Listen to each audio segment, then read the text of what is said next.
Gênesis capítulo de número 4, nós vamos estudar, ou pelo menos tentar comentar, né? Do capítulo 4 até o capítulo 10, mais ou menos, tá? 10, capítulo 11, né? Falando aí do que resultou a depravação humana, né? O que resultou o pecado. Então nós falamos sobre o Criador, né? Primeira aula. A aula passada nós falamos sobre a criatura, ou seja, feita a imagem e semelhança de Deus, né? E sendo feito a imagem e semelhança de Deus, eram perfeitos em todos os sentidos. Mas aí tomou a decisão que foi romper com Deus. E aí a gente vai ver então, a partir dessa ruptura, o que ocasionou daí para frente. Então, capítulo 4 até o capítulo de número 10 ou 11, nós vamos falar, e depois a gente divide capítulo 12 também em outro bloco, né?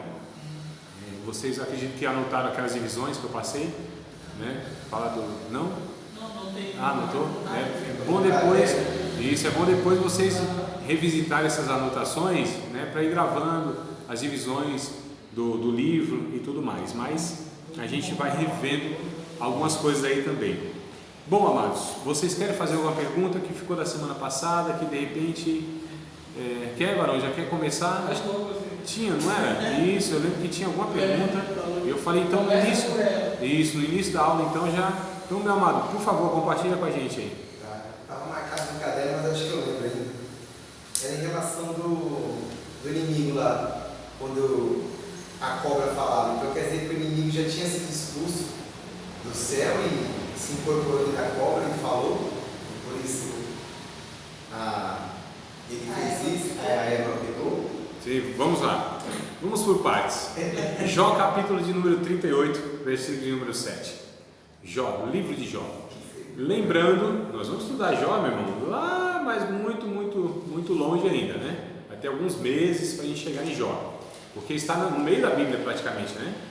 Ou seja, muitos livros lá para frente. Porém, historicamente, cronologicamente, né? Jó, ele está situado mais ou menos no capítulo 12 de Gênesis, tá? Então assim, a época do capítulo 12, que é a época de Abraão, quando Abraão surge, não é isso? Capítulo 12? Então na época de Abraão, Jó viveu nesta época, era contemporâneo dele, tá? Então olha só para a gente, né, entender inclusive que a Bíblia não é, nós vamos estudá-la na ordem que está aqui na disposição, Gênesis, Êxodo, Números, né, Levítico, Êxodo, Levítico, Números, Deuteronômio, Josué, a sequência que está aqui. Porém, historicamente, eles não estão nessa sequência. Ou seja, Jó, por exemplo, está lá no meio da Bíblia. Mas olha só na época, na história, onde ele está situado. Que momento? Aqui na vida de Abraão. Então, Abraão e Jó foram contemporâneos, viveram na mesma época. Tá? Aí, chegando lá em Jó, eu vou explicar o porquê que a gente afirma isso. Tá? Então, mas só para a gente entender. Então, Jó capítulo 38, versículo de número 7, se não me falha a memória, é o verso 7. Quem pode ler, por favor? Quando as estrelas da alva juntas alegremente cantavam e todos os filhos de Deus rejubilavam. Isso, é o 7, né? É 7. O contexto do capítulo 38, o que vem anteriormente, né, do verso 1 aí até o 7, o contexto é o seguinte: Deus chamando Jó para um diálogo, e aí vai mostrar para Jó a sua soberania, que ele é Deus. E ele pergunta: onde tu estavas quando eu formei a terra, quando eu estendi, né, os céus como uma cortina? Onde tu estavas quando eu coloquei as bases, o firmamento, né, da terra? Onde tu estava? Então Deus falou sobre sua soberania, e ele diz assim no verso 6, né, que é o que anterior, que antecede aí o verso 7, ele vai falando então quando ele estava criando os anjos de Deus, que aí a literatura poética vai tratar como estrelas da alva, filhos de Deus, não é isso? Isso, estrela da alva, filhos, né, os filhos de Deus e tal. E inclusive no capítulo 6 aqui de Gênesis a gente vai retomar essas expressões aí. Então assim, enquanto Deus estava criando tudo isso, os céus, a terra, o cosmos e tudo mais, os anjos estavam olhando isso, estavam contemplando isso. O que nós então depreendemos daí? Que os anjos foram criados antes da criação aqui, da terra, né, do espaço e tudo mais. Então os anjos foram criados antes, tá certo? Aí essa é a ordem. E aí quando aqui aparece o primeiro casal, a criação de Deus, né, a criação e os seres humanos, então aparece já Satanás. Quer dizer o quê? Que então ele já havia se rebelado, ele já havia sido expulso do céu, né? E aí já apareceu aqui no cenário. E é interessante, irmãos, que Deus avisa para o casal, né? Avisa para o casal que haveria sim um perigo, que eles tinham que vigiar, que eles tinham que cuidar, inclusive um do outro, que o homem tinha que cuidar da mulher também, e aquela coisa toda. Então Deus já tinha alertado a respeito de um inimigo, né? Então os anjos foram criados, visto que Satanás é um anjo que se rebelou, então foram criados antes da criação aqui da terra e do homem, etc. Então, queridos, aí o fato dele falar na boca da serpente, isso não é algo assim na Bíblia, não é único na Bíblia, porque Deus também fala através da jumenta, lembra? Né? Isso, então essa questão de usar muitas vezes tanto coisas inanimadas quanto animadas, mas irracionais, que são os animais, por exemplo, isso a gente percebe que tanto Deus quanto o diabo, né, usam desses meios aí para se comunicar com os homens de uma forma ou de outra. Não é comum, é algo muito raro, mas é algo que não é único aí. Então, Satanás, ele é um espírito, né? A gente não deve desprezar a questão de que ele, em relação ao ser humano, ele é superior em poder, né? Então, o que um espírito tem de poder ultrapassa o que o ser humano tem. Por exemplo, ele não é sujeito a tempo e espaço, a espaço, a tempo sim, né? Mas a espaço não é sujeito a isso, né? Ele ultrapassa coisas materiais, paredes, etc e tal. Então, assim, não tem limitações que o ser humano tem, cansaço, né? Fome e algumas questões. Então, assim, em relação ao ser humano, esses espíritos, eles são mais poderosos, porque eram anjos de Deus. Eles não perderam o poderio em si, eles perderam a glória, a santidade, a comunhão com Deus, a autoridade como sendo um agente de Deus. Aí perderam. Mas em relação aos homens, eles têm muitas vantagens. E o que acontece então, nós não podemos desprezar, né, como Paulo diz em 2 Coríntios capítulo número 11, as artimanhas, os artifícios, os meios que o diabo, Satanás, usa. Ele até diz assim lá no capítulo 11, segunda carta aos Coríntios: olha, eu temo que assim como a serpente enganou o casal lá no Éden, também vocês de alguma maneira sejam corrompidos os vossos sentidos e tal e tal e tal. Então, né, a gente entende aí dessa forma. Tudo bem, meu amado? Tranquilo, Varão? Mais ou menos ficou esclarecido? Não, esclareceu. E respondeu até outro também, que eu ia perguntar, né, onde tem essa base, né, que os anjos estavam lá vendo tudo acontecendo. Já respondeu aqui, já. Que bom, então. Nossa pergunta passada.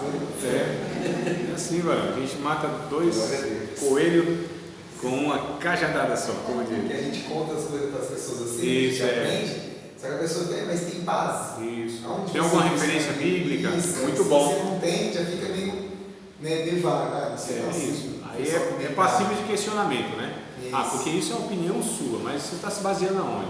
Nem sempre a gente vai ter, em todos os casos, um texto bíblico, mas aí eu preciso saber de onde eu estou tirando aquela informação. É de uma fonte histórica, é a história que fala isso, é a arqueologia que fala isso, comprova isso, é a cultura que fala isso, olha, são as línguas originais que dá a entender isso e isso.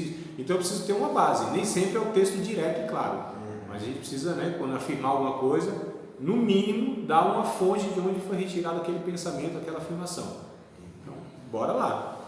Todas as vezes vocês devem exigir isso.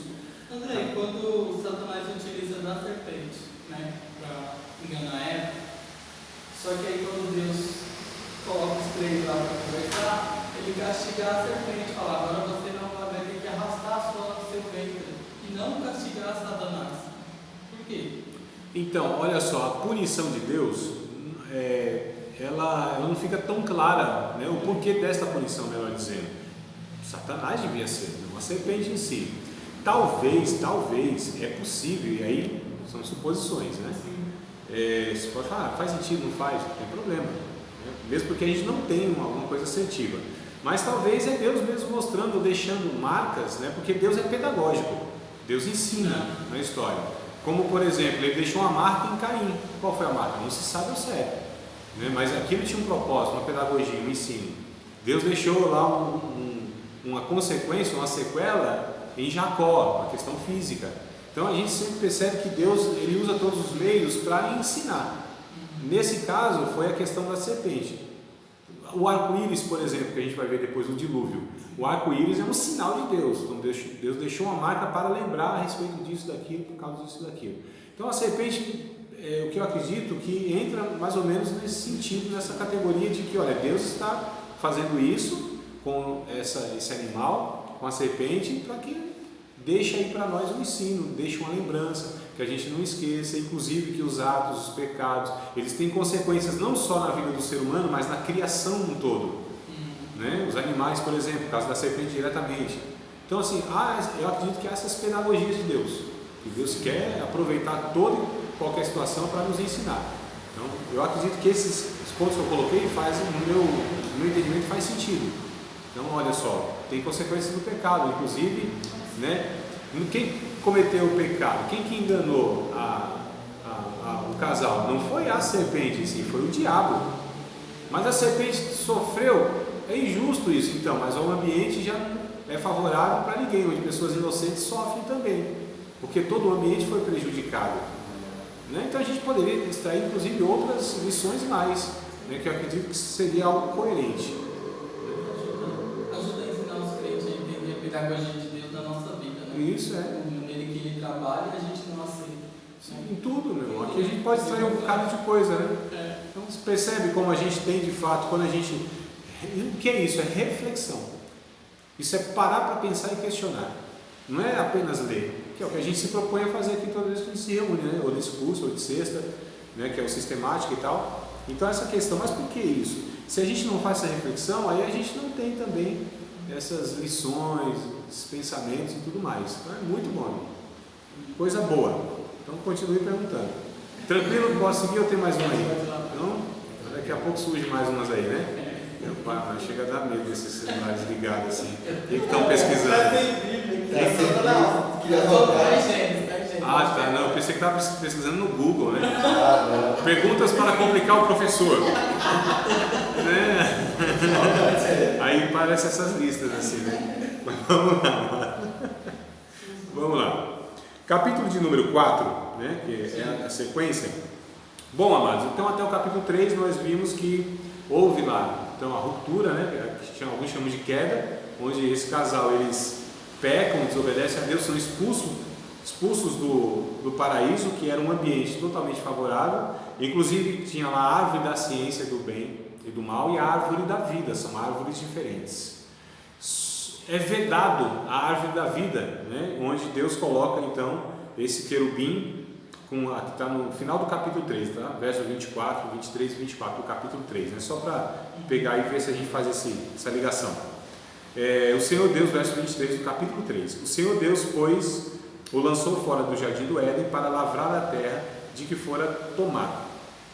E havendo lançado fora o homem, pôs querubins ao oriente do jardim do Éden e uma espada inflamada que andava ao redor para guardar o caminho da árvore da vida. Então não poderia Deus deixar o homem ter acesso a essa árvore da vida, porque nunca ele morreria. Ele nunca morreria, porque a árvore da vida dá vida.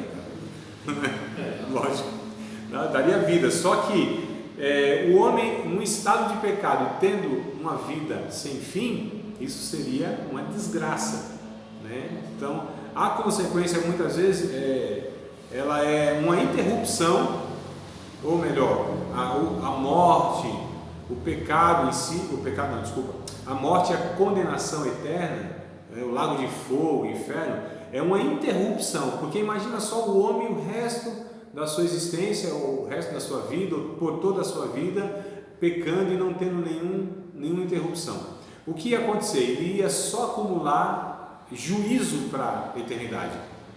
Então muitas vezes a gente não entende essas questões. Às vezes Deus interrompendo a história de alguém é um ato de misericórdia de Deus. Veja bem, né? As coisas às vezes como assim?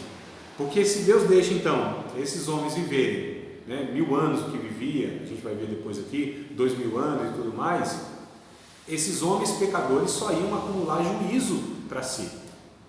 Então, muitas vezes Deus interrompendo a vida de uma pessoa, e Deus é onisciente, Ele sabe se aquela pessoa vai ou não se arrepender. Né? Então, se Ele sabe, é lógico que Ele não faz isso. Mas se Deus sabe, Ele é misericordioso até nisso. Olha que coisa interessante. Até nisso. Isso. O matar de Deus é um ato de misericórdia.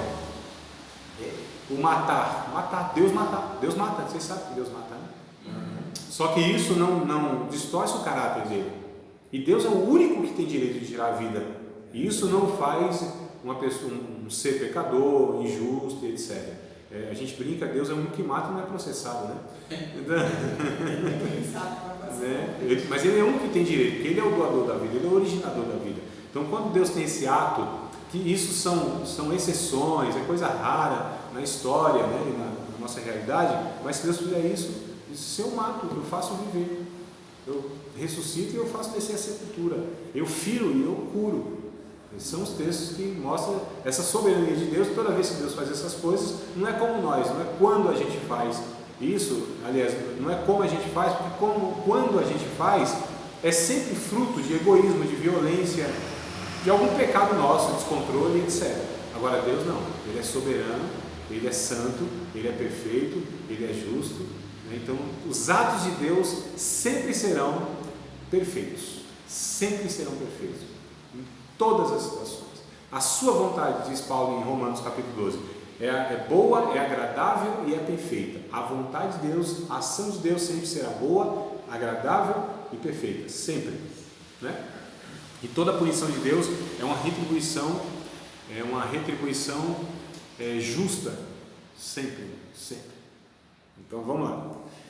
Bom, então essa realidade é o que acontece posteriormente aqui, a sequência do capítulo 4. Lembrando que um capítulo para o outro, um versículo para o outro, nem sempre é um negócio que aconteceu hoje e outro capítulo amanhã. Né? Às vezes passaram anos, muitos anos. Então, por exemplo, o capítulo 3 acaba com esse casal. Aí já começa no versículo seguinte, o Adão, né, o casal, eles têm relações sexuais e tem o Caim.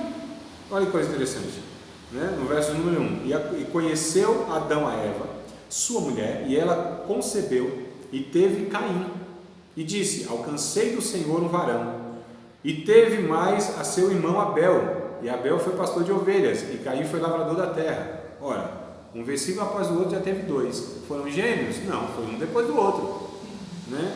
Mas calma aí, o verso 2 já está falando que já tinha gestação de 9 meses no caso. Normal, isso nunca foi alterado, sempre foi 9 meses, né? Sempre foi. Pelo menos 9 meses tem que esperar para nascer outro. Exato. E o verso 2 já mostra aqui que um tinha uma profissão e o outro tinha outra profissão. Então já mostra eles adultos, né? Os versos seguintes, eles estão adultos. E, quer dizer, essa questão não é que um versículo é um dia atrás do outro, um mês atrás do outro, um após o outro, não. Está contando os fatos. Mas André, e por exemplo, daqui a pouco a gente vai ver que um mata o outro e o outro foge e casa com uma pessoa na terra de Nod, se não me falha o Caim, né? Alguma coisa assim. Fala, mas calma aí. E ele casou com quem? Com a sua irmã? Com uma das suas irmãs? Possivelmente uma das suas primas? Não sei. Quanto tempo isso levou? Nós não sabemos.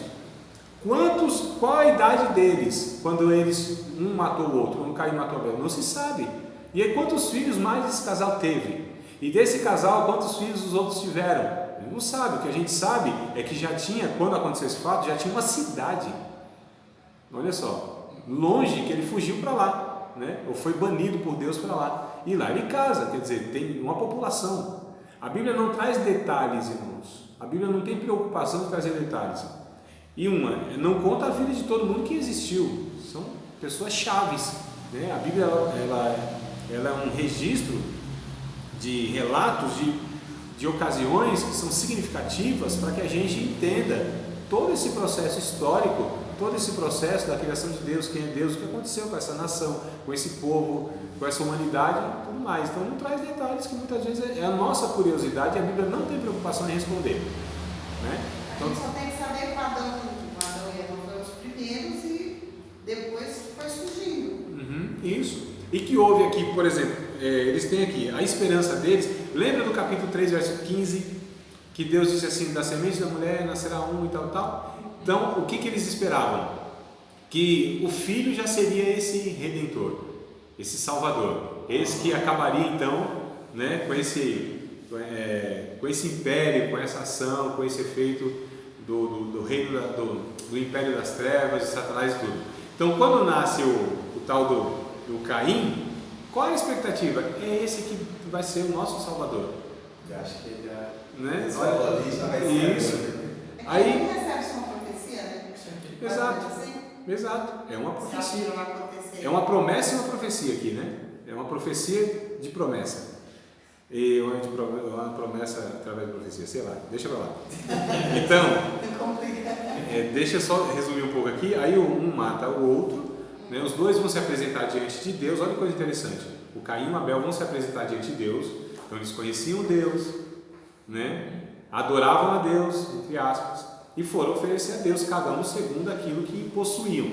Então o Caim, ele trouxe o quê? Daquilo que era produto da obra das suas mãos. Ele plantava, era lavrador de terra, foi levar o fruto da obra das suas mãos. E Abel cuidava de ovelhas, foi levar então um animal em sacrifício. Os dois foram se apresentar diante de Deus, os dois, não é? Só que a Bíblia diz que Deus aceita Abel e a sua oferta e rejeita Caim e a sua oferta. Há uma lição aqui que eu acho interessante também, devo ter falado para vocês talvez em outra ocasião, mas como é o estudo aqui, vou trazer de novo. Eu acho muito importante essa observação. Diante de Deus, amados, esses dois trazem, né, na cabeça deles, no coração deles, uma oferta. A questão é que Deus não recebeu de um e não recebeu do outro, no meu ver, na minha ótica, por um simples motivo. Por que Deus recebe Abel e sua oferta? Por que Deus rejeita Caim e sua oferta? Por que Caim foi rejeitado? Ou por que a oferta, melhor dizendo, aquilo que ele ofereceu foi rejeitado? Se fosse nos dias de hoje, por que aquilo que eu canto diante de Deus, aquilo que eu oro diante de Deus, aquilo que realizo diante de Deus, por que Deus não recebe? Por que Deus não reconhece como legítimo? Por que Deus não vai ter como algo a ser recompensado? Por que Deus olha e fala assim, isso aqui eu não conheço? Não adianta me trazer dinheiro, oferta, fazer ir para a igreja, orar, jejuar, cantar. Isso para mim, diante de mim, isso não tem validade, não é legítimo. Por quê? Porque Deus não está aceitando uma pessoa. É o que o texto diz. Deus aceita Abel e sua oferta. Rejeita Caim e sua oferta, porque Deus não recebe nada daquele que ele rejeita, e Deus, né, não recebe nada daquele que ele rejeita, e não rejeita nada daquele que ele aprova, sendo lógico, coerente, né, lógico, claro. Então aqui está essa lição. Então aí ele descaiu o semblante, ao invés de buscar entender, ao invés de se arrepender, ao invés de pedir para que Deus sondasse o seu coração, ele simplesmente falou, não aceito isso. Aí criou ódio e inveja do seu irmão, né? Aí foi lá e mata o seu irmão. Olha só. Então já mostrou de fato quem ele era. Por que Deus o tinha rejeitado? Porque ele era uma pessoa, não era pura de coração. Não era como Abel. Ofereceu talvez com gratidão, por reconhecimento de quem era Deus. Quem é que sabe os motivos, as motivações de Caim? Com certeza não eram boas e retas diante de Deus, porque Deus rejeita, né? Não rejeitou o que ele trouxe, rejeitou o que ele era. Então adorar a Deus, inclusive, não é o que eu faço, é quem eu sou. A gente precisa entender isso, né? A gente sempre mede assim o que a gente faz. Estou adorando a Deus, não. Adoração é quem eu sou. Louvor é aquilo que falo diante de Deus, aquilo que elogio Deus, né? Eu louvo a Deus, eu elogio Deus, eu reconheço os seus atributos. Tu és santo, tu és puro, tu és poderoso, tu és amor, tu és misericordioso, aleluia, né? Louvado seja o nome do Senhor. Isso é o que eu falo diante de Deus, é minha boca. Agora o que eu sou é adoração. Então, adoração é o que eu sou, não é o que eu faço. O que eu faço tem que derivar do que eu sou. Eu posso ter um ato de adoração, mas não ser um adorador, e aí Deus não recebe. A gente se ilude, a gente se engana, a gente acha que Deus está aprovando tudo, recebendo tudo, que bem, isso, coisa boa. Deus fala, não, eu vejo o coração. Você só consegue ver a aparência. É isso que os homens veem. Eu vejo o coração. Então a pessoa pode se prostrar, dobrar o seu joelho, chorar. Deus disse, não estou reconhecendo e recebendo nada disso. A pessoa pode trazer dinheiro, muito dinheiro para a igreja, colocar. Deus fala assim, eu não reconheço isso e não recebo. O caixa da igreja, muito bem, obrigado, recebe, mas eu não. Deus falando, né? Então tem essa lição aqui que eu acho interessante, essa observação. E aí, então Deus pede conta, verso 8, né?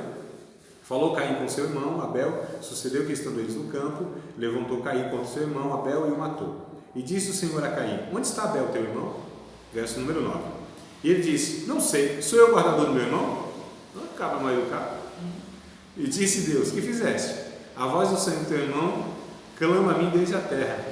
Ó, a primeira oração que Deus ouviu foi aquela que nunca foi feita, né? A oração que Deus ouviu foi aquela que nunca, a primeira oração que Deus ouviu foi aquela que nunca foi feita. Foi a criação gemendo, já porque o sangue de um homem tinha sido derramado. E a criação agora geme com essa consequência, irmãos. Olha só, primeiro homicídio, não é nem morte, é o homicídio, né? Não foi morte morrida, foi morte matada. Então, primeiro homicídio. Né? E a gente vai ver depois, isso aqui ele foi se multiplicando de tal forma que toda uma humanidade se tornou homicida, se tornou violenta. No capítulo 6 a gente chega lá, se Deus quiser. E aqui então a gente observa que Deus ele estava atento a tudo que estava acontecendo. Antes que o homem fizesse qualquer coisa, fosse recorrer a Deus, buscar Deus, Deus estava atento a tudo. É Deus que é o cuidador, é Deus que é o criador, o mantenedor e resgatador da sua criação. Então Deus já estava, desde muito antes de qualquer um, Ele estava atento a tudo que estava acontecendo. Antes que a gente ore, Deus sonda, sabe, providencia, né? Então Deus se antecipa a tudo, não se precipita, se antecipa a tudo. Quando no capítulo 5 de Mateus, verso 17, Jesus diz assim, olha, meu pai trabalha até agora e eu também, ele está trabalhando há muito tempo, antes que vocês estivessem aqui. Então essa conversa que a gente vai fazer alguma coisa e vai ajudar Deus, não. É Deus que está fazendo, não precisa de nós, a gente atrapalha quase todas as vezes, ou quase 100% a gente atrapalha Deus, e Ele está fazendo desde antes, desde muito tempo. Ele está providenciando, cuidando, né? Antes que a gente olhe para uma necessidade nossa ou de outros, Ele está, se Ele cuida de passarinho, de pardais, se Ele veste ervas do campo, quanto mais nós, homens de pequena fé. Então vamos lá, mano. Verso número 11, capítulo 4. Agora maldito és tu desde a terra que abriu a sua boca para receber da tua mão o sangue do teu irmão. Quando lavrares a terra, não te dará mais a sua força, fugitivo e errante serás na terra. Então disse Caim ao Senhor, é maior a minha maldade que a que possa ser perdoada, ou que eu possa suportar? Eis que hoje me lanças da face da terra, e da tua face me esconderei, e serei fugitivo e errante na terra, e será que todo aquele que me achar me matará? O Senhor, porém, disse, portanto, qualquer que te matar a Caim, 7 vezes será castigado. E pôs o Senhor um sinal em Caim para que não o ferisse qualquer que o achasse. Que sinal é esse? Não se sabe. E saiu, tem um monte de opinião, mas não se sabe. E saiu Caim de diante da face do Senhor e habitou na terra de Nod, na terra do oriente do Éden. Conheceu Caim a sua mulher e ela concebeu e teve Enoque. E ele edificou a cidade e chamou o nome da cidade pelo seu nome, Enoque. Enoque nasceu Irade, Irade gerou Meujael gerou a Metusalém gerou a Lameque. É bem interessante a gente ler essa genealogia. Eu sei que para muitos aqui é inútil, mas calma. E tomou Lameque para si 2 mulheres, o nome de uma era Ada e o nome da outra Zilá. O primeiro polígamo, o primeiro bígamo aqui, ou seja, que teve mais de uma mulher, tal do Lameque, veja bem. E Ada teve a Jabal, este foi o pai dos que habitam em tendas e tem gado, ou seja, ele se originou aqui aquela vida peregrina e de tendas, né? Nômades. E o nome do seu irmão era Jubal, este foi o pai de todos que tocam harpa e órgão. Olha, criador de instrumentos musicais, então foi surgindo aqui. Zilá também teve a Tubal Caim, mestre de toda a obra de cobre e de ferro. E a irmã de Tubal Caim foi Naamá. Olha que coisa interessante, já foi surgindo as profissões, né? Então, disse Lameque às suas mulheres, Ada e Zilá, ouve a minha voz. Vós, mulheres de Lameque, escutai o meu dito, porque eu matei um varão por me ferir e um jovem por me pisar. Caramba, porque 7 vezes, então um jovem assim, feriu ele, deu um tapa, alguma coisa, foi lá e matou. O outro também deu um pisão na unha encravada do pé esquerdo do dedo mindinho, ele foi lá e matou. Percebe aqui, irmão, já a banalidade da vida humana, né? Que a gente fala, nossa, a pessoa morre por causa de R$5, por causa de um celular, por causa de não sei o quê. Não é novidade. Não é novidade. Nada novo debaixo do sol, como disse o Salomão, né? Então, ele banalizou a vida e foi matando e estava reproduzindo, inclusive, o caráter do seu antepassado Caim. Porque 7 vezes Caim será vingado, mas Lameque 70 vezes 7.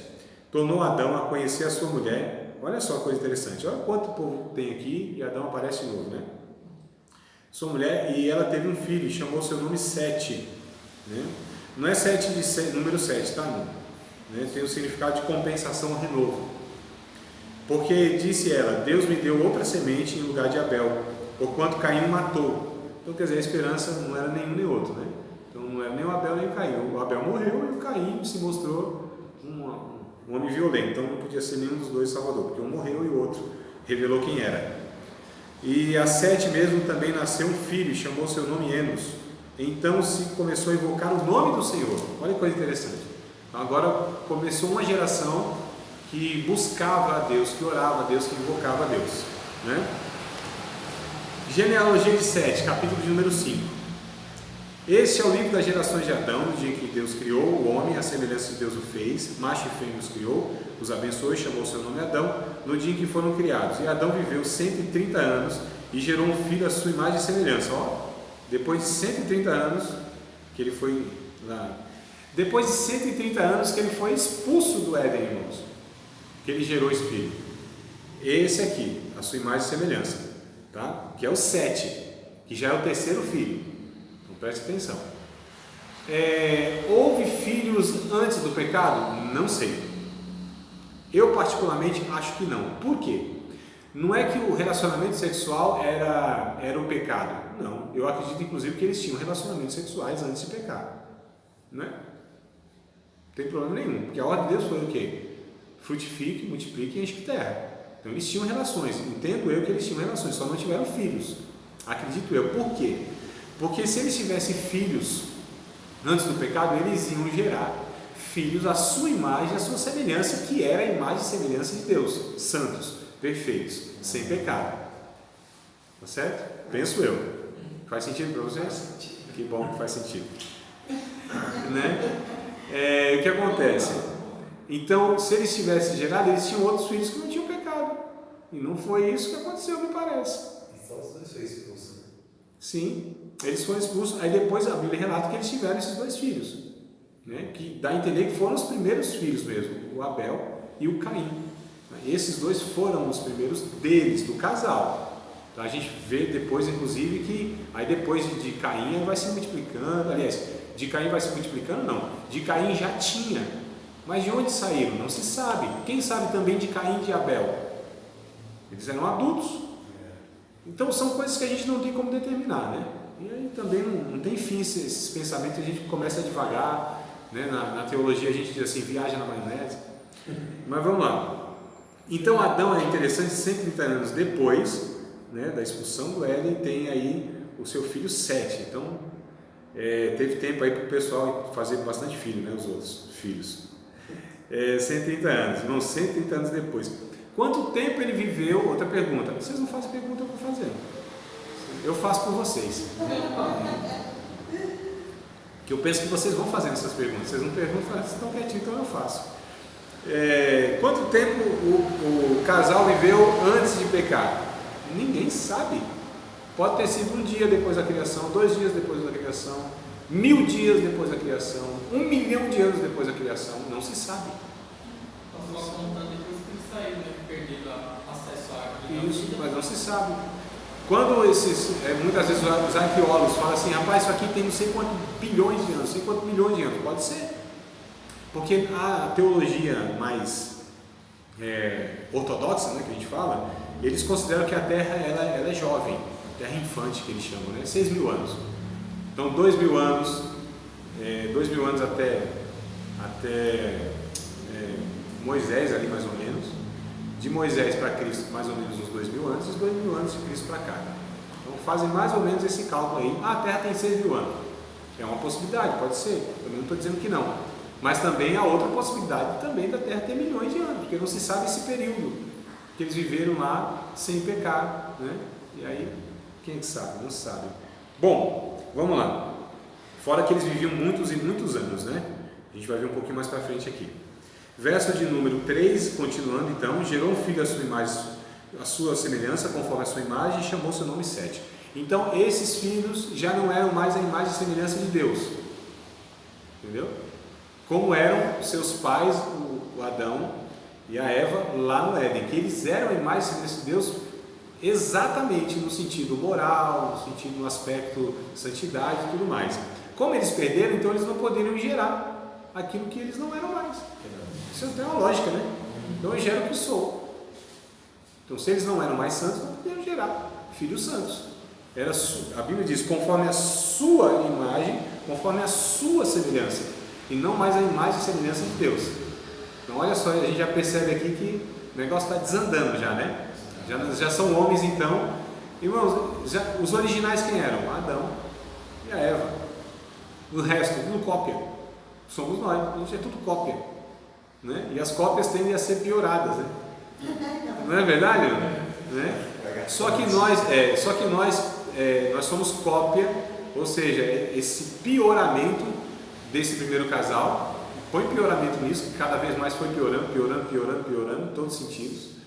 E só que por outro lado, nós que nascemos em Cristo também somos feituras e criação em Cristo. Ó, já deu uma esperançazinha pra gente, né?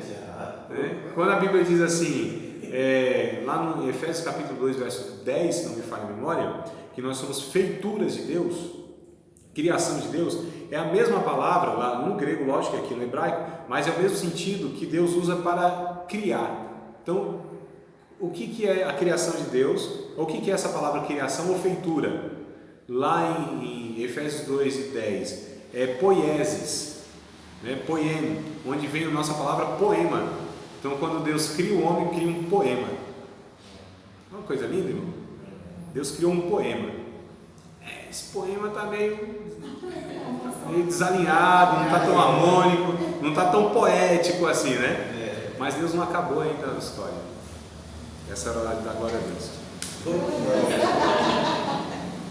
Deus ainda está escrevendo e construindo o poema, as estrofes, né? E o final vai ser lindo. Então vamos lá, verso 4. Foram os dias de Adão depois que gerou a Sete, 800 anos, e gerou filhos e filhas. Então olha só, esse casal tiveram muitos filhos e muitas filhas. De 130 anos, gerou Sete. Depois desses 130 anos, viveu mais 800 anos. Então a gente conta aí 930 por baixo. E aqui é contagem mesmo de anos. Não tem esse negócio de contagem de anos mesmo. Como eu conto os nossos anos, não mudou nada. Eu achei que a contagem de anos era diferente para chegar nessa. Não? 900. Não, eles viveram isso mesmo. 800 anos, 700 anos, a gente vai ver Matusalém, que é me parece é o que mais foi longevo, né? Acho que é 963, alguma coisa assim, quase 1000 anos o homem viveu, mas não era bagunçado igual a gente não, zoado. Não, eram homens que... Não, a Bíblia diz que, quando a gente chega lá em Moisés, ali já tem milênios para frente, tá? Vão daqui de Gênesis. Moisés escreve o livro de Gênesis, inclusive, mas o Êxodo ali, ele acontece em 1445 a.C. Então, para trás, assim, também tem séculos ou milênios, né? Mas lá em Moisés, ele já falece com 120 anos. E a Bíblia traz uma expressão interessante, que ele não teve cansaço, ele não tinha fadiga, ou seja, morreu num vigor físico. 120 anos, e a gente com 40 já está descendo a ladeira, né? Os camaradas com 30 assim, já está né? Está descendo a ladeira já.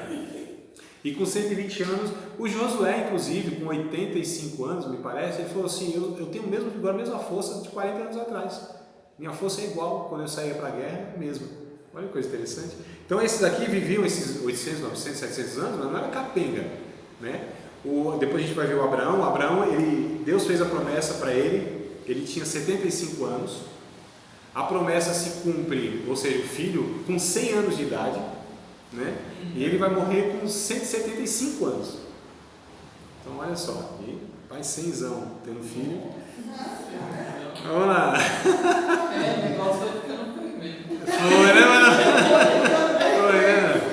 Que coisa terrível, hein? Lá reforçada a alimentação lá. Olha agora. Alimentação boa, né? Esse iFood aí, ó. Acaba com o corpo. Hoje com 40. Não tinha. Hoje com 40 tem que pegar azulzinho. Vamos lá.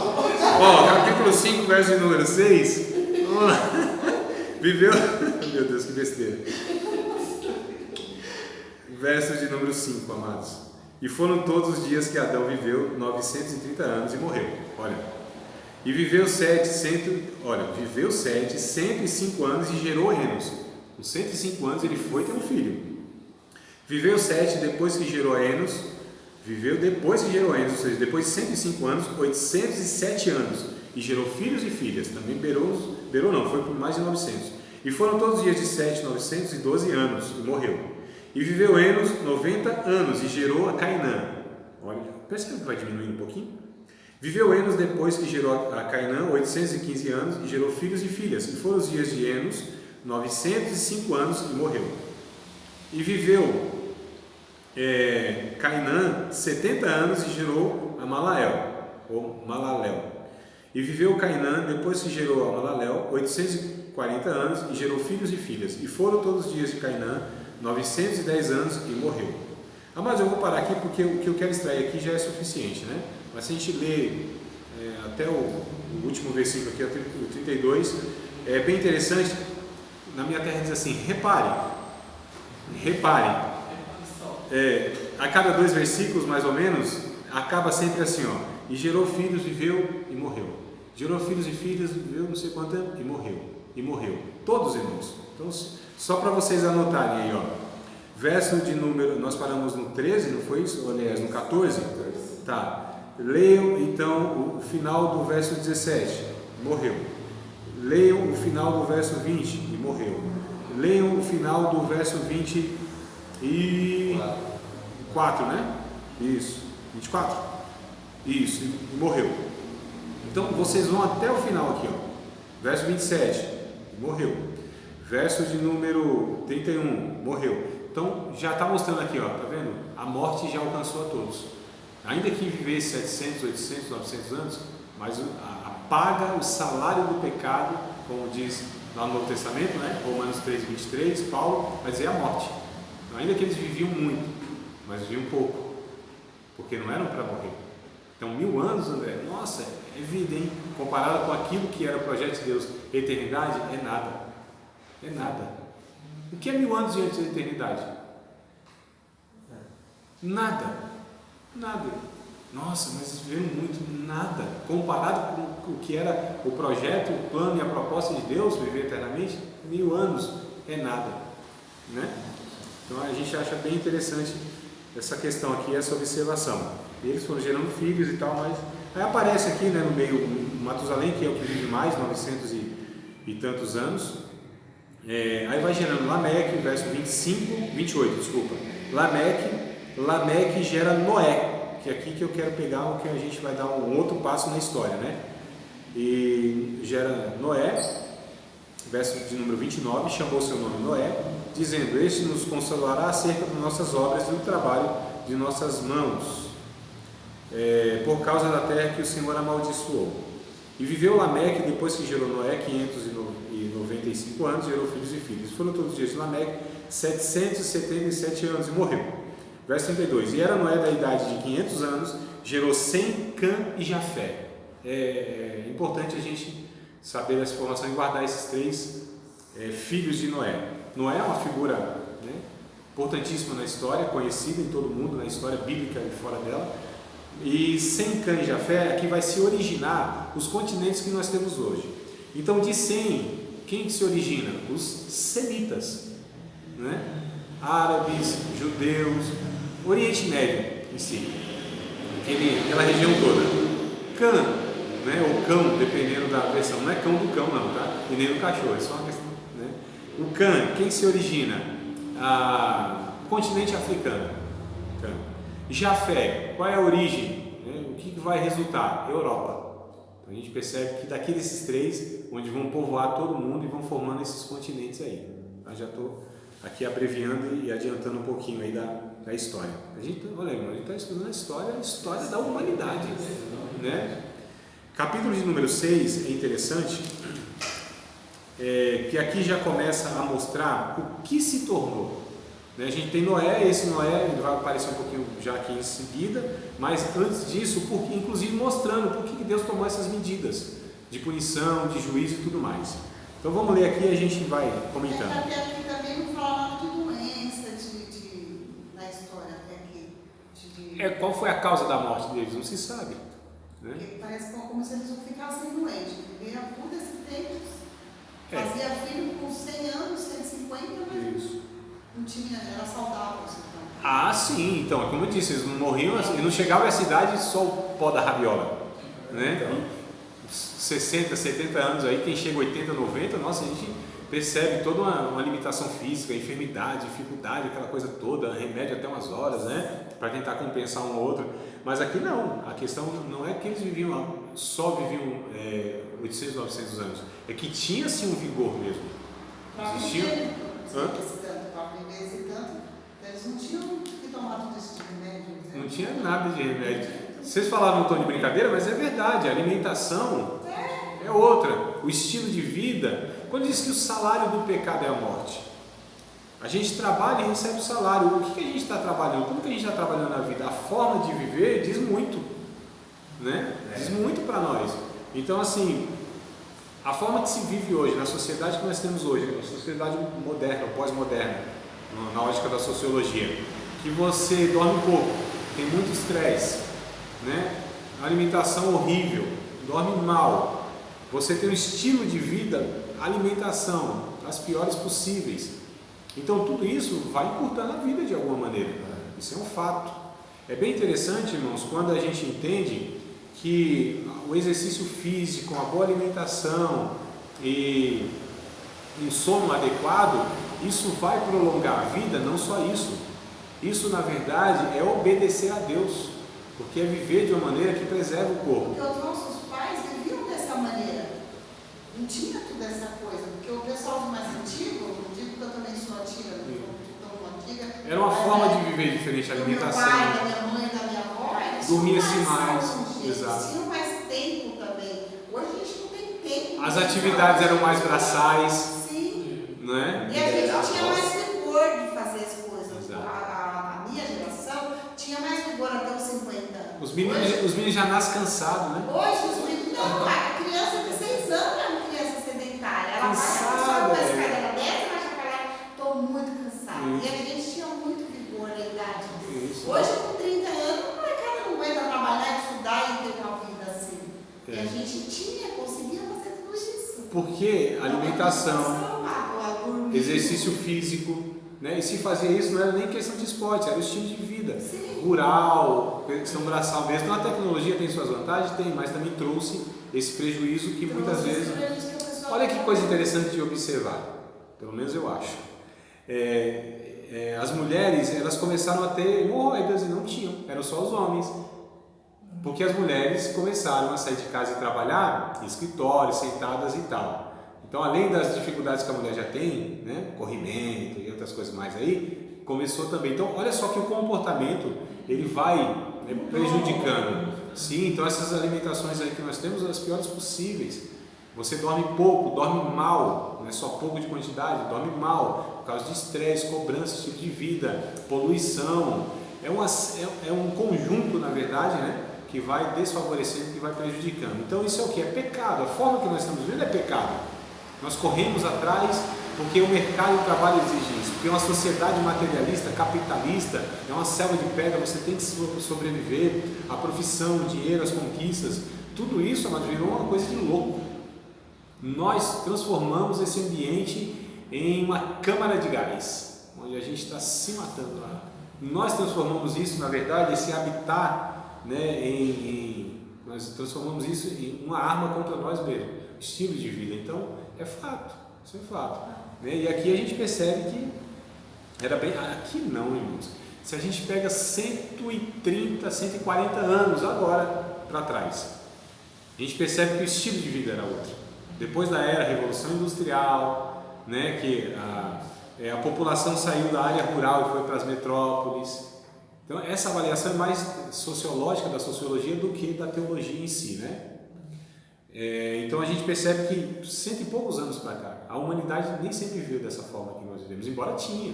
Você tinha Atenas, você tinha Roma, você tinha lá, no caso aqui a gente vai ver um pouquinho mais para frente, você tinha cidades e tal, metrópoles, mas hoje é algo assim totalmente diferente, né? Mas vamos voltar um pouquinho aqui, senão eu entro na aula de sociologia, embora seja minha matéria de formação, mas não é o caso aqui, né? Então vamos lá, capítulo 6 de Gênesis. Aconteceu que, como os homens começaram a multiplicar-se sobre a face da terra, e lhes nasceram filhos, e nasceram filhas, melhor dizendo, observação, e nasceram filhas. Então, o destaque aqui para as mulheres. Viram os filhos de Deus que as filhas dos homens eram formosas e tomaram para si mulheres de todas que escolheram. Então disse o Senhor: não contenderá o meu espírito para sempre com o homem, porque ele também é carne, porém os seus dias serão 120 anos. Não quer dizer que os homens viveriam até 120 anos e não passaria disso. Não é isso que Deus está falando aqui. Não é isso que a palavra está falando aqui. O que está relatado aqui é que Deus, ele colocou um limite e falou: ó, daqui 120 anos eu vou trazer um juízo, que é o dilúvio. Entendeu? Então essa sociedade se tornou tão corrupta, tão violenta, a humanidade se tornou tão maléfica mesmo, soberba e etc e tal, que Deus disse: vou trazer o juízo. E aí que a gente vai perceber que Noé aparece pregando então que Deus traz o juízo. Quanto tempo ele ficou construindo essa arca? 120 anos, que Deus disse. E 120 anos serão seus dias. E Noé lá pregando 120 anos, construindo a arca e pregando como trabalhou. 120 anos construindo a arca e pregando. Deus vai mandar o dilúvio, Deus vai mandar o dilúvio. Amados, não chovia na terra. Lembra lá no capítulo de número 2, um vapor subia e regava a terra, não tinha chuva? Não chovia. Ele falou assim: Deus vai mandar um dilúvio, isso aqui vai inundar. Deus vai inundar tudo aqui. Vocês estão loucos, velho. Claro que não, Deus vai inundar. Só que ele pregando, a pregoeiro da justiça, o Novo Testamento vai dizer, e 120 anos pregando lá, tá? Havia, verso 4, havia naqueles dias gigantes na terra, e também depois, quando os filhos de Deus entraram nas filhas dos homens, e delas geraram filhos, esses eram os valentes que houve na antiguidade, os varões de fama. Irmãos, há duas opiniões no mínimo aqui, sobre quem eram esses filhos dos homens, né? Filhos de Deus, filhos dos homens e filhas de Deus, não é isso? Quem eram esses homens? Aliás, esses gigantes, melhor, o verso de número 2 vai dizer filhos de Deus e filhas dos homens. Quem eram esses filhos de Deus e filhos dos homens que geraram esses gigantes? Homens gigantes mesmo, irmão. Gigantes mesmo. Aqui já é um negócio assim, não é tão preciso, né? É questão de opinião mesmo teológica, pensamento. Adão ele tinha aproximadamente 3 metros de altura, 3,5 metros. Nossa. Tá? Isso aqui, alguns estudiosos pensam isso.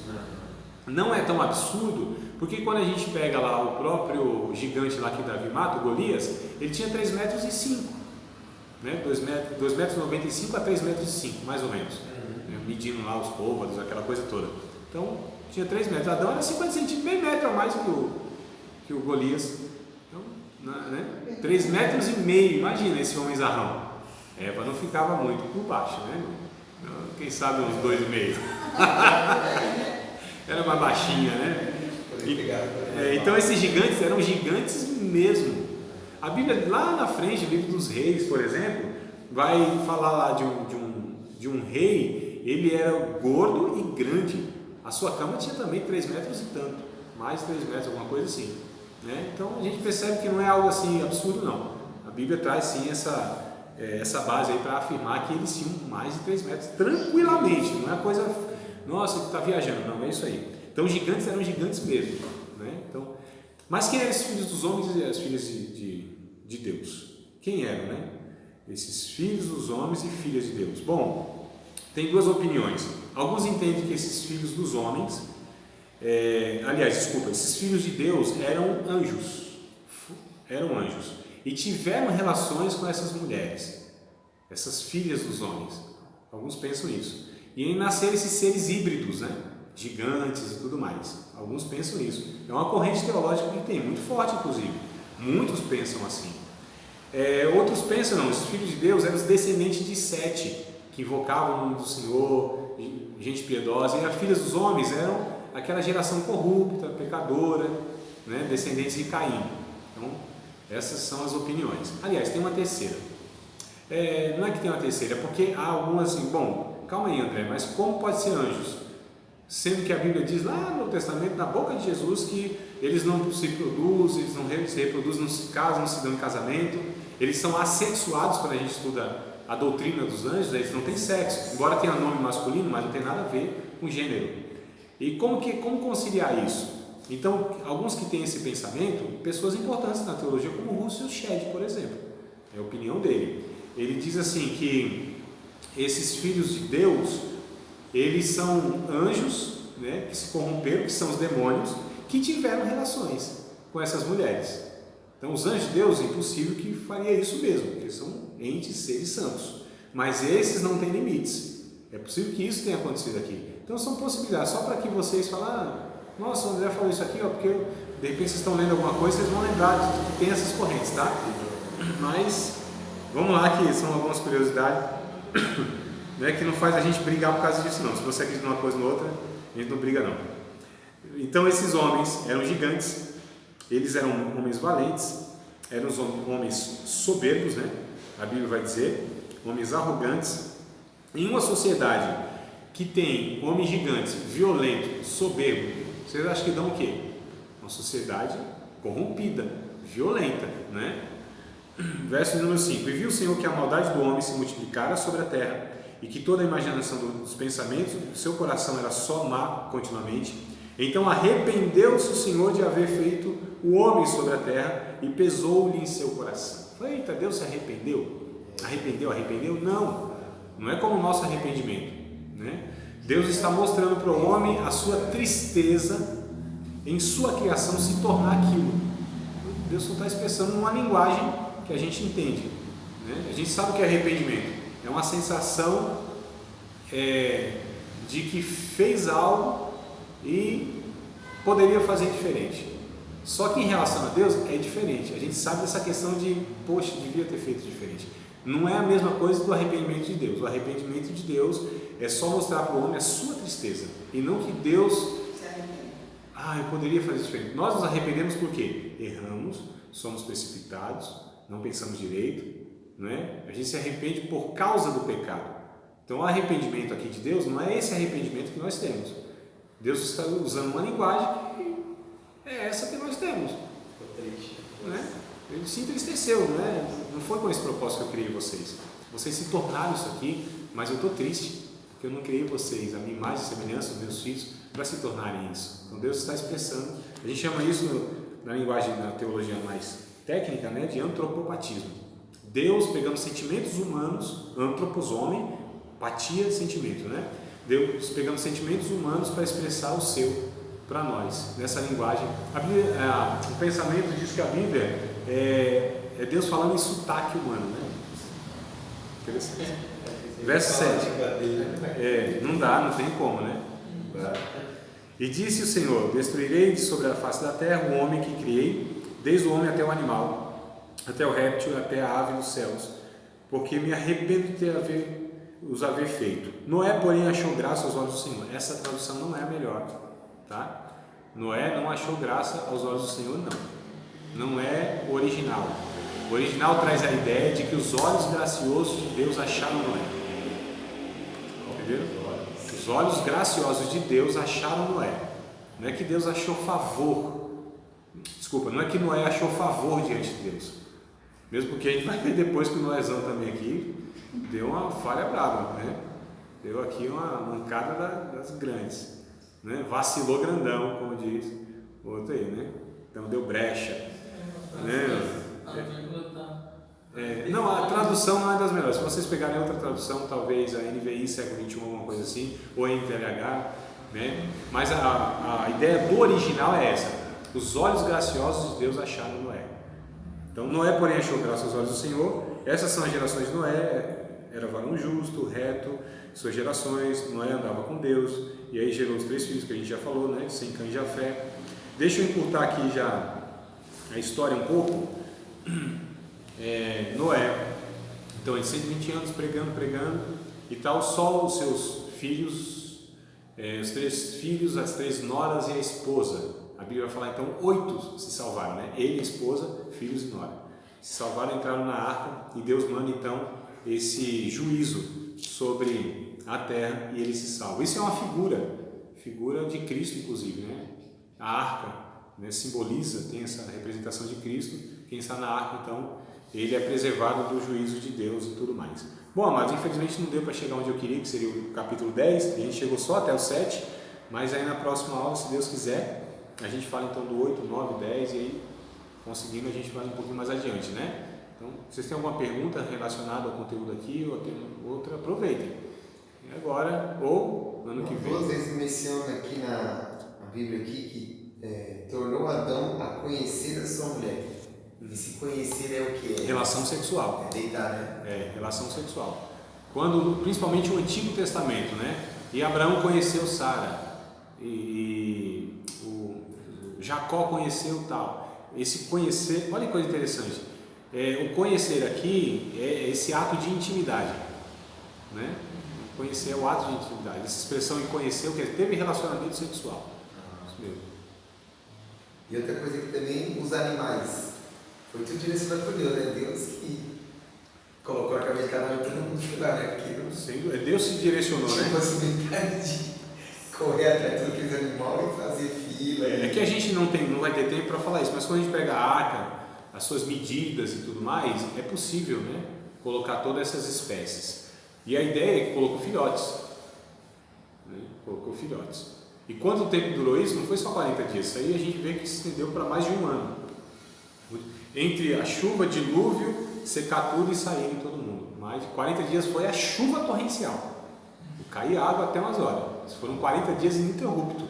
Mas entre dilúvio, né, enchente, a terra secar, aí a gente pode falar, mas esse dilúvio foi local ou foi no mundo todo? Não, irmão, tem um monte de coisa, mas a gente não tem como entrar nesses detalhes aí, que é muita coisa, né? Não tem tempo. Mas a questão então é Deus que está conduzindo tudo. É Deus que está fazendo tudo, é Deus que está providenciando tudo. Inclusive essa ideia de que a graça é de Deus, não é o homem, não tem participação nisso. Se Deus não salva aqui, irmãos, não ia sobrar um. Então é sempre Deus. O Gênesis e a Bíblia vai mostrando que é Deus, tudo é Deus. É Deus que vai agindo, é Deus que vai salvando. Não tem mérito em nenhuma parte da Bíblia, nem da história humana, do homem. Ou seja, o homem não contribuiu com absolutamente nada, desde Gênesis isso é mostrado. A gente vai ver na história dos patriarcas aqui, Abraão, Isaac, Jacó, José. A gente vai ver, esses caras aqui só atrapalharam. O que eles mereciam era só punição eterna. E até hoje, irmãos, na nossa vida, essa ideia de que a gente de alguma maneira contribui, tem mérito, a gente merece, a gente não sei o quê. Não, irmão, não, nunca foi assim, não é assim, nunca será assim. Nós sempre fazemos tudo para destruir o que Deus construiu. Nós sempre colocamos a nossa vida a perder, a nossa salvação a perder, sempre. Então, quando um acerta, glória a Deus. Quando um erra, é Deus que ainda está preservando para que ele não erre mais. É Deus. Ele opera tudo em todos, tanto querer quanto efetuar. Deus em toda a história humana sempre vem socorrendo esse homem, sempre vem contra o homem. Adão, onde estás? Deus foi atrás. Né? Aqui Deus preserva esse casal, essa família aqui da aliança. Deus chama Abraão. Abraão era de uma terra pagã, era um idólatra. Tira ele de lá. Inclusive depois o profeta vai jogando isso na cara de Israel. Vocês não eram coisa boa, vocês não vieram do paganismo, o pai de vocês era esse, a mãe era esse, vocês não merecem nada, não tem nada de privilégio. Somos judeus, somos evangélicos, somos pentecostais, somos reformados. Não, a gente é farinha do mesmo saco, todos nós. Rapaz, que homem usado por Deus, que vaso, que profeta, que professor, que sabedoria, que fidelidade, que não sei o que coisa nenhuma, que Deus, Que Deus extraordinário, que sempre vem ao nosso socorro, que usa essas pessoas como nós, né?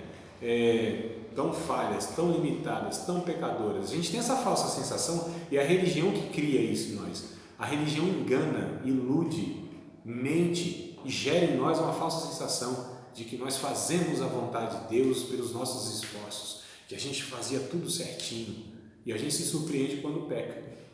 A minha surpresa é quando alguém acerta. Uma grande surpresa. Rapaz, acertei, hein?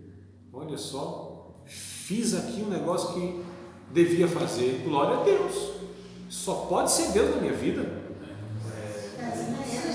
Só pode ser Deus na minha vida. Não é possível. Não é possível que eu cheguei a uma compreensão bíblica adequada. Não é possível que eu fiz o bem, não é possível que eu perdoei, não é possível que eu dei conta diante desse pecado, dessa tentação, dessa situação. Não é possível, porque isso não é o natural meu, isso não faz parte de mim, não vem de mim.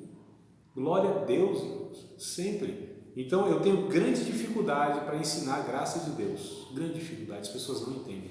Elas querem viver, vivem a lei, a religião, as igrejas evangélicas pregam a lei, mas é assunto para outra ocasião ou outro dia, né? Desde sempre, não é desde hoje não. Aliás, a gente vai ver aqui, não mudou nada, a gente é a mesma